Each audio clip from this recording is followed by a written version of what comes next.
There's hardly anything more uncomfortable than watching an eyeball, and beware, this is not for the squeamish, get poked, suctioned, sliced, zapped with a laser, and then sponged off.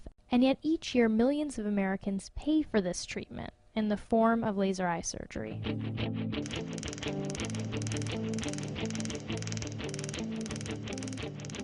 Today we're going to Bethlehem, Pennsylvania to watch a LASIK eye surgery performed. Our guide is Dr. Stephen Vail of Acuity Laser Eye and Vision Center. I'm a cornea specialist and ophthalmologist, and I perform refractive surgery, primarily laser vision correction, LASIK and PRK. LASIK and PRK treat lower order aberrations, which lay people know as nearsightedness or farsightedness and astigmatism. The eye's job is to focus light on the retina, but when you're nearsighted or farsighted, your eyes aren't doing their jobs.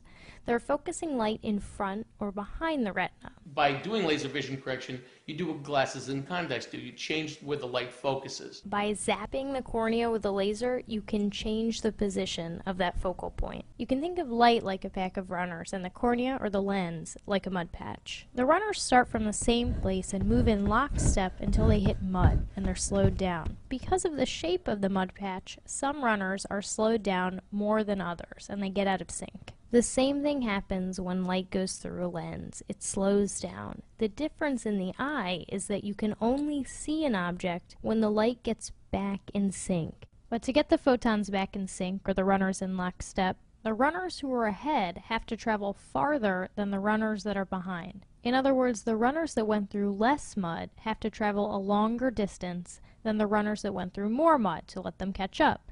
And this only happens where the runners converge. Now, LASIK works on the same principle. By changing the shape of the cornea, or the mud patch, you change the position of the convergence point.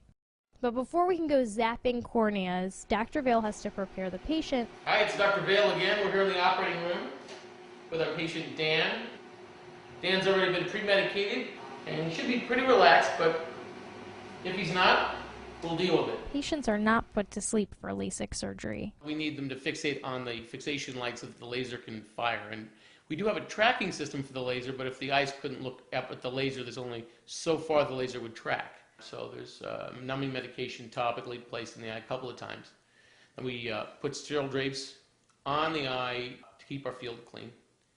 And then place the speculum to hold the eye open. After the speculum, Dr. Vail marks the eye, which helps him locate the astigmatic axis in patients having an astigmatism corrected. The marker also helps Dr. Vail realign the flap that he's about to cut. A LASIK flap is a piece of stromal tissue that we cut from the cornea but leave attached by a small hinge. So you do the treatment inside and then put this piece of tissue back over. To cut the flap, Dr. Vail has to secure the eye with a suction ring. Once Kathy activates the vacuum, the ring holds the eye and firms it up. And then a second instrument called a microkeratome comes across the eye and cuts a thin layer of, like the thickness of a contact lens. Little squeeze. So really what you're doing is you're doing two procedures. One, cutting a flap, and the other one, performing ablation of tissue with a laser. Some lasers are thermal, where they actually create a sizzling or burning effect. Other lasers are disruptive, where they actually create like a shock wave. This laser actually ablates the molecules. It takes the molecules and breaks them apart into carbon dioxide and water. Dan, the patient, is nearsighted, which means he either has too long an eye, a lens that has too much focusing power, or a cornea that's too steep. Any of those things may make someone nearsighted. But no matter why you're nearsighted, we treat them the same way. We flatten the cornea. The laser applies pulses directly to the cornea, and thereby flattening it. And this is what that looks like.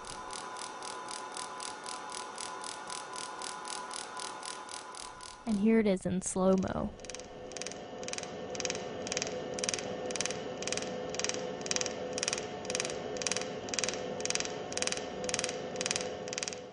In a farsighted treatment, we actually do the opposite. We actually create an annulus, which is a ring, that causes the eye to bow out slightly and increase the steepness of the cornea. So we actually make the cornea steeper, which makes the focal length shorter. Okay, very good. You're a great patient, Dan. After ablating, Dr. Vail folds the flap down, Then we use a sponge again to smooth the flap out and put it back where it belongs. That piece of tissue is actually a natural bandage. Now, Dan, would you been able to see that flap without your glasses before we did your treatment? No.